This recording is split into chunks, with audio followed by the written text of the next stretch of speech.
Well, we tried a little cell phone with the light on it.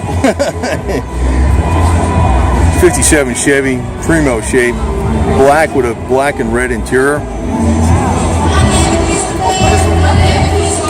Really, with red interior, you only got a few choices of colors on the outside. You got black, white, or red. But I like this interior with because it's two-tone. It's not all red. It's black and red, which makes it, I don't know. I'm not a fan of an all red interior, but a black and red interior is great. Just like I'm not a fan of an all red car, like a red car with some black stripes on it or something, or two-tone. Just, I don't know, it just looks bitchin'.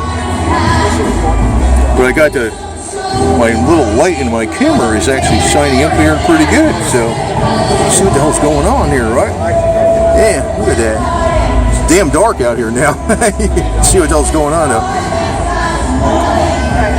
You see the Christmas tree out there? It's a lot darker than this camera's. Sunshine is, sun has dropped. It's a Bel Air, it's the top of the line. It doesn't have the post on there or anything like that. It's all open and swoopy. It's got the full trim package.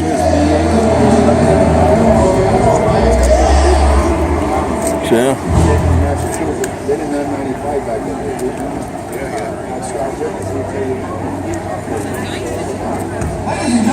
look at that puppy, man. Sweet as all hell, ain't it? This is a real beauty, man. This is a real beauty. This is a very striking combination because it's like the chrome is like, it's like a silver and you know, black and red and all that other stuff. So it's wild.